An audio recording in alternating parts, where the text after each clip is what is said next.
God's choice for these young men and God's love for His people. God has chosen these young men to serve Him for the sake of the church. We have heard in the gospel that Jesus said, "You have not chosen me, I have chosen you, that you may proclaim the love of Jesus to all." So this is a great occasion. It also shows the great love of God. Love of God for these young men whom He had chosen. Love of God for the community to which they belong, the sons of divine providence.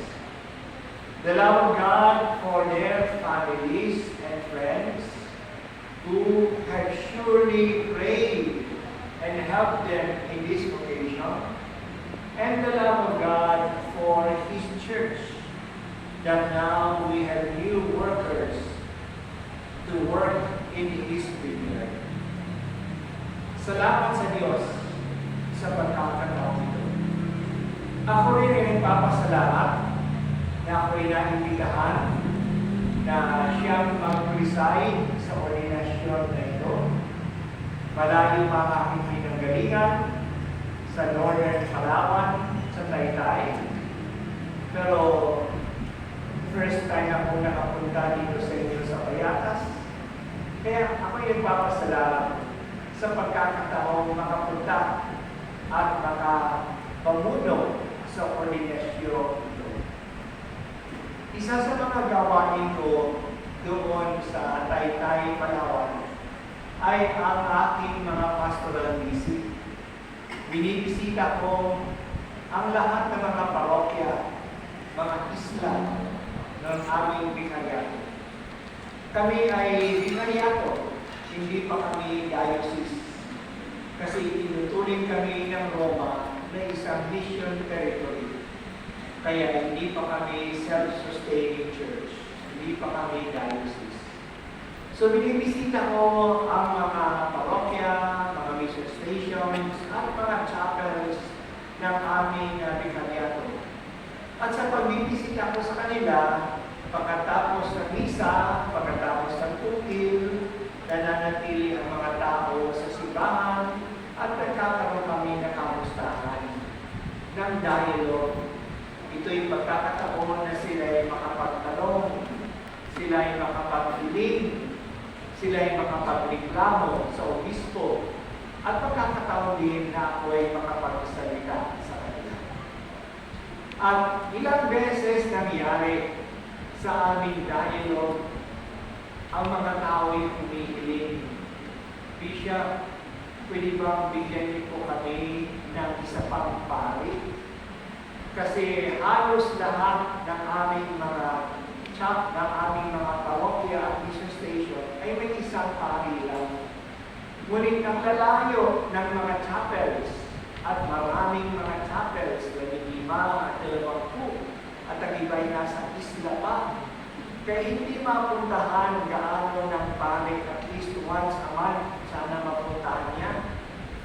Kaya nga humihingi sila, bigyan niyo po kami ng pari na mag-serve sa amin. Nakakasakit sa puso. Gusto ko magbigyan sila ng pari. Wala naman kami pari nibibilan. No, kaya tinatpat ko sila. Alam ko malaki ang inyong parish, ang inyong mission station. Gusto ko magbigyan kayo. Wala kaming pari. Kaya nagpapasalamat tayo sa Diyos na may mga paring inoriyahan. Talagang malaking pangangailangan sa mga pari.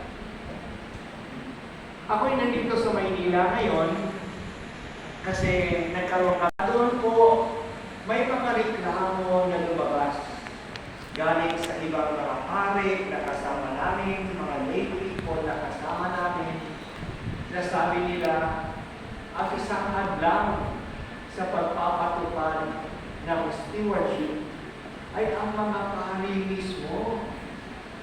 Ayaw nila na kumilos para ang mga tao'y maging generous, para matanggal na ang aransel, ang bayad sa mga sakramento, na matagal na sinabi ang simbang tanggalin. Ayaw nila ang bagong kalakaran na mag-educate ng mga tao na tayo lahat ay mga katiwala lamang. Hindi tayo ang may-ari. Kaya tayo'y mag-serve sa mga tao ng buong buo. Magbalik handog ng panahon, ng talento, at ng yaman para sa simbahan. So sa kabilang dako, mga tao ay naghahanap ng mga pari. Sa kabilang dako, ang mga pari naging hadlang sa evangelization, sa pagpapatupad ng mga programa ng simbahan. Ito po ang kalagayan natin. Kaya habang tayo ngayon ay sasaksihan natin ang paggawa ng 3 bagong pari, ang pakiusap ko sa 3 bagong pari ito, hindi sana kayo maging hadlang sa gawain ng Diyos, sa gawain ng simbahan.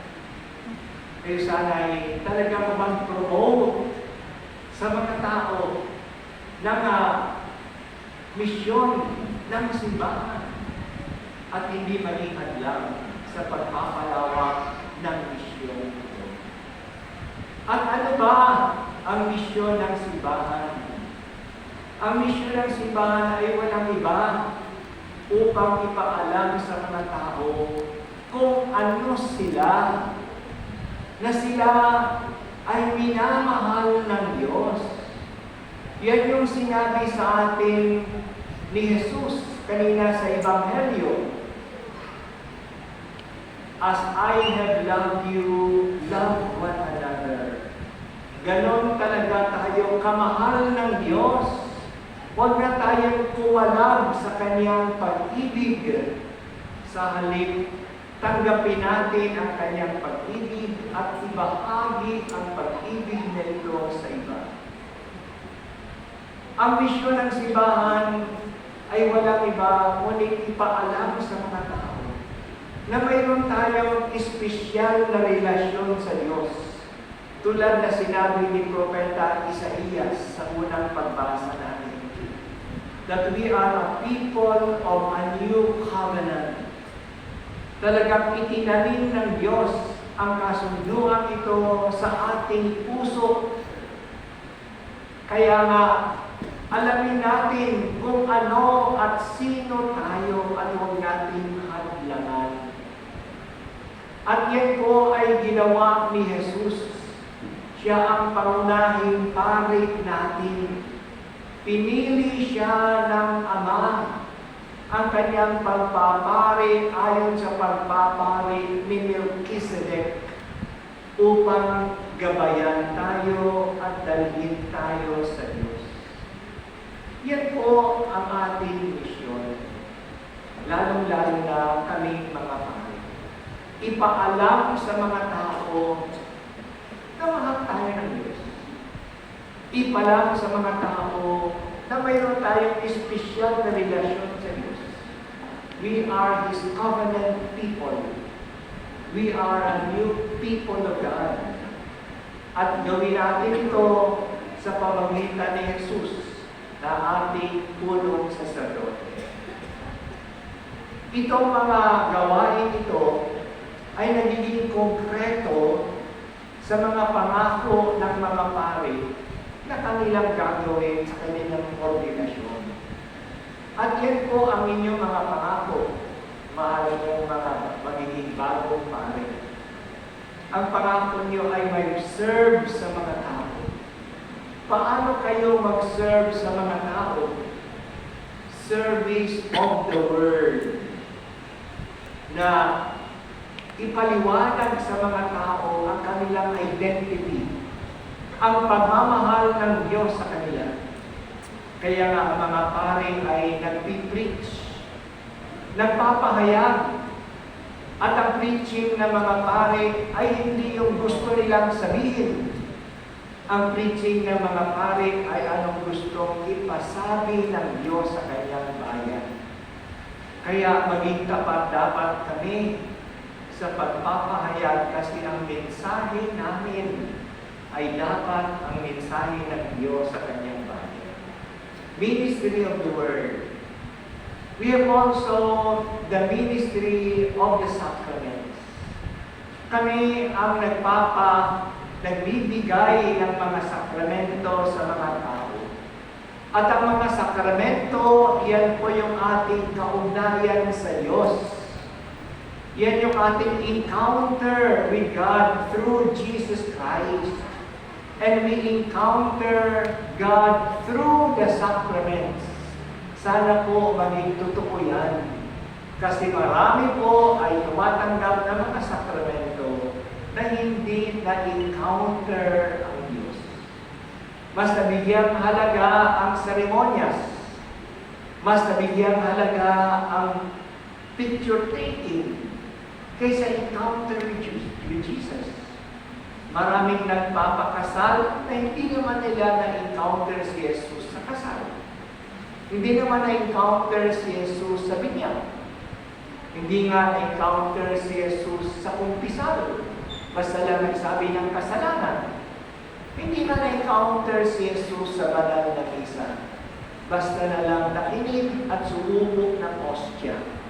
Hindi na pinagpagtagpo kay Jesus. Kaya malaking hamon sa ating mga kapatid o pare na tayo'y dapat mag-promote na encounter na ito sa pamamagitan ng ating pagdiriwang ng mga sakramento. Isa pang serbisyo na ibinibigay natin sa mga tao ay ang serbisyo ng pagtulong sa nangangailangan. Ang pagtulong sa nangangailangan ay bahagi ng gawain ng pare.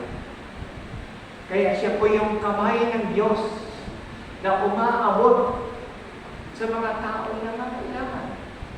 At dito sa Payatas, maraming mga taong nangangailangan. Doon sa Palawan, maraming taong nangangailangan. Sana maranasan ng mga taong nangangailangan na malapit ang Diyos sa pamamagitan ng mga pare na tumutulong sa kanila. Mabuti at isang gawain ng Sons of Divine Providence at ganoon na pangalagaan ang mga nangangailangan, ang mga ulila, ang mga may sakit, ang mga walang-wala. Isa pang serbisyo na ginagawa ng mga pare na kung minsan nakakalimutan natin na ipamangangako rin ng mga bagong pare ay ang serbisyo ng pagbibigay ng mabuting halimbawa. Na makita ng mga tao ang mga pare bilang larawan ni Kristo. We are alter Christus. Isang tulad ni Jesus. At sa pamamagitan ng ating pakikitungo sa mga tao, sa pamamagitan ng ating pag-iisa, ng ating pagtutulong sa kanila, maala-ala nila si Jesus. Kasi tayo ang larawan ni Jesus.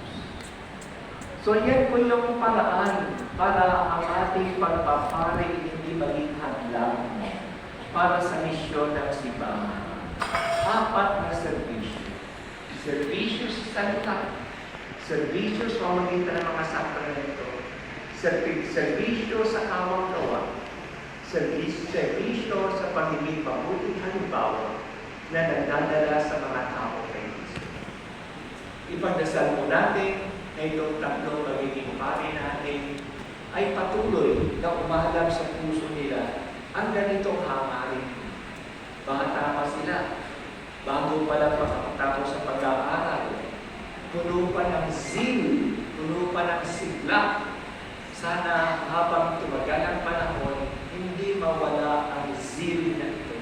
Ang sigla ito, ang apoy na ito, na ipagpatuloy ang misyon ni Kristo, ang misyon ng simbahan, at hindi maging hadlang para sa kanila. Hindi po nang tapos ang ating pagdadasal para sa mga bagong pare. Hindi dahil sa pare na sila, tapos na ang ating pagmamalasakit sa kanila. Mas lalo natin silang ipagdasal. mas lalo natin silang tutulungan. Kasi matalino po ang demonyo.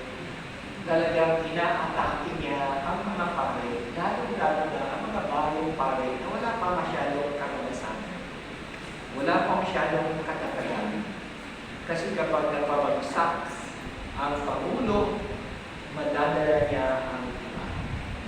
Kaya mga kapatid, patuloy po natin sila tulungan at ipagdasal. Kaya habang ino-congratulate natin sila, isipin natin na malaki ba ang kanilang gawain.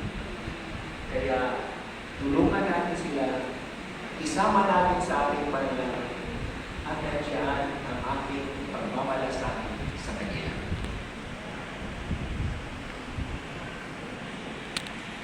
Ang kanilang pangako, ang tapat na pagtupad sa tungkulin ng paglilingkod at ang malayang pasya ng pagsunod sa simbahan, manatili po tayo nakaupo.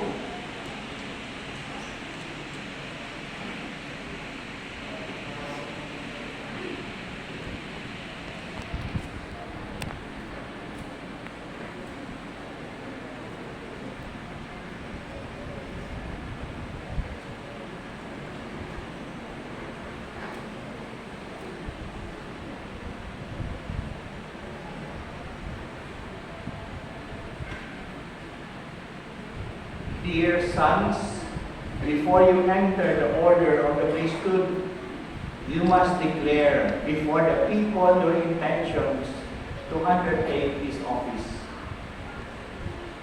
Do you resolve, with the help of the Holy Spirit, to discharge without fail the office of priesthood in the presbyteral rank as worthy fellow workers with the order of bishops, in caring for the Lord's flock? Do you resolve to exercise the ministry of the Word worthily and wisely, preaching the gospel and teaching the Catholic faith? Do you resolve to celebrate faithfully and reverently, in accord with the Church's tradition, the mysteries of Christ, especially the sacrifice of the Eucharist and the sacrament of reconciliation, for the glory of God and the sanctification of the Christian people? Do you resolve to implore with us God's mercy upon the people entrusted to your care by observing the command to pray without ceasing? Do you resolve to be united more closely every day to Christ the High Priest, who offered himself for us to the Father as pure sacrifice, and with him to consecrate yourselves to God for the salvation of all? I do with the help of God. Ang pagsunod ay ang tanda ng isang tunay na lingkod ng Panginoon at siya ring kasiguruhan ng pagkakaisa ng simbahan. Ngayon, ang ating mga kapatid na oordinahan ay mga ngako ng kanilang tapat na pagsunod sa obispo at sa kanyang mga maging kahalili sa paglilingkod at pamumuno ng simbahan.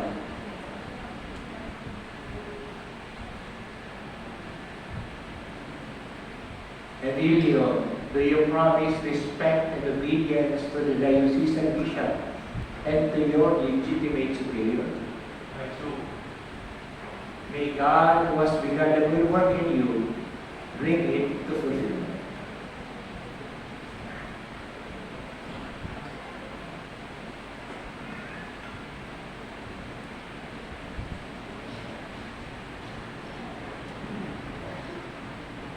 Renato, do you promise respect and obedience to the diocesan bishop and to your legitimate superior?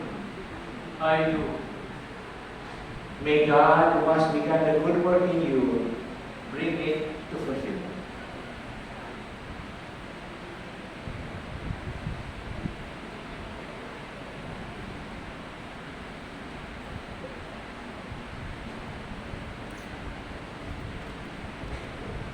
J, do you promise respect and obedience to the diocesan bishop and to your legitimate superior?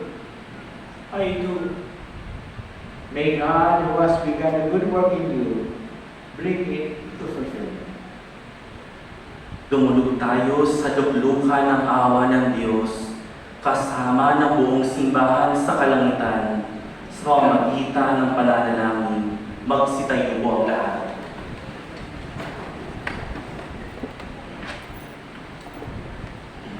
My dear people of God, let us pray that God, the all-powerful Father, will pour out abundantly the gifts of heaven on these servants, whom He has chosen for the office of the priesthood.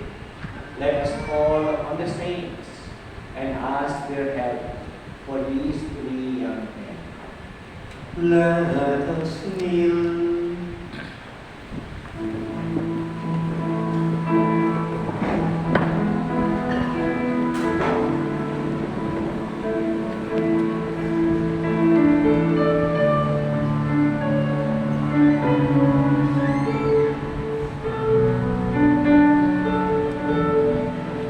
Lord, have mercy.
Hear us, we beseech you, Lord our God, and pour out on these servants of yours the blessing of the Holy Spirit and the power of priestly grace, that those whom in the sight of your mercy we offer to be consecrated may be surrounded by your rich and unfailing gifts.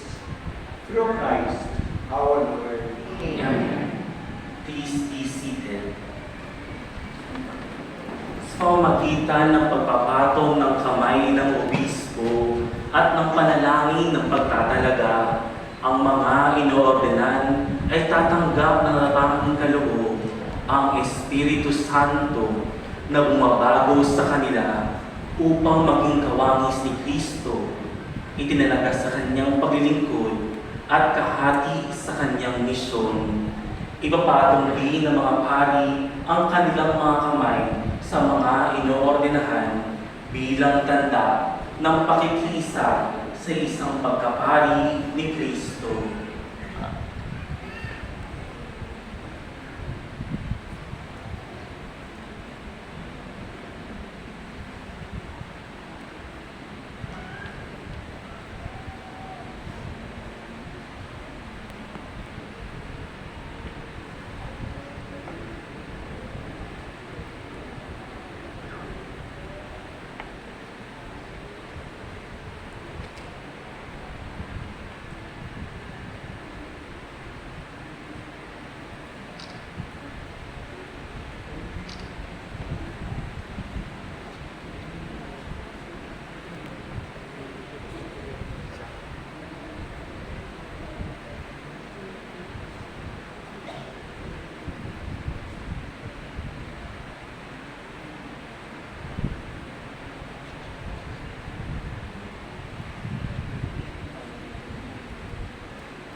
Magsitayo po ang lahat.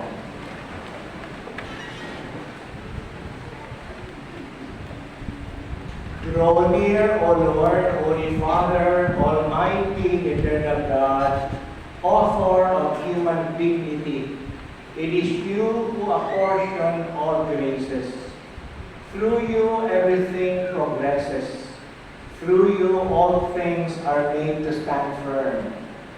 To form a priestly people, you appoint ministers of Christ, your Son, by the power of the Holy Spirit, arranging them in different orders. Already in the earlier covenant, offices arose, established through mystical rites. When you set Moses and Aaron over your people to govern and sanctify them, you chose men next in the rank and dignity to accompany them and assist them in their tasks. So too in the desert you implanted the spirit of Moses in the hearts of 70 wise men, and with their help he ruled your people with greater ease. So also upon the sons of Aaron you poured an abundant share of their father's plenty, that the number of the priests prescribed by the law might be sufficient for the sacrifices of the tabernacle, which were a shadow of the good things to come. But in these last days, Holy Father, you sent your Son into the world, Jesus, who is the apostle and high priest of our confession. Through the Holy Spirit, he offered himself to you as a spotless victim, and he made his apostles, consecrated in the truth, sharers in his mission. You provided them also with companions to proclaim and carry out the work of salvation throughout the whole world. And now we beseech you, Lord, in your weakness, to grant us these helpers that we need to exercise the priesthood that comes from the apostles. Grant, we pray, Almighty Father, to these your servants the dignity of the priesthood. Renew deep within them the spirit of holiness. May they henceforth possess this office which comes from you, O God, and is next in the rank of the office of bishop. And by the example of their manner of life, may they instill right conduct. May they be worthy co-workers with our order, so that by their preaching and through the grace of the Holy Spirit, the words of the gospel may bear fruit in human hearts and reach even to the ends of the earth.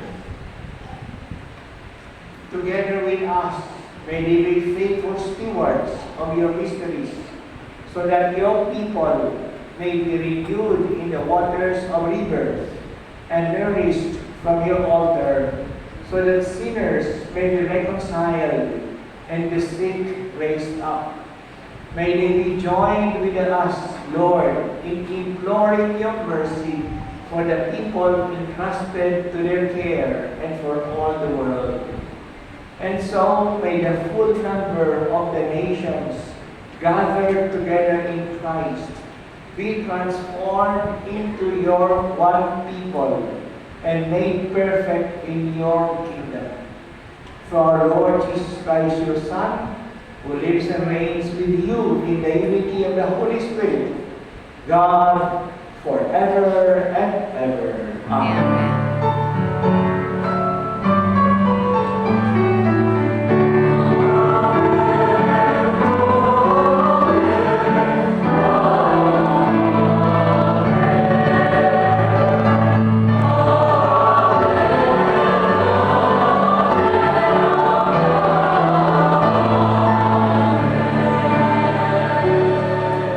Magsiupo po ang lahat.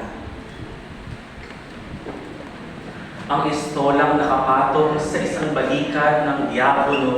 ay iaayos sa dalawang balikat ng bagong pari ayon sa kasuotan ng isang pari bilang tanda ng ganap na pagtanggap ng tungkulin at karangalan ng pagkapari at ng kanyang habang buhay na pagtalima.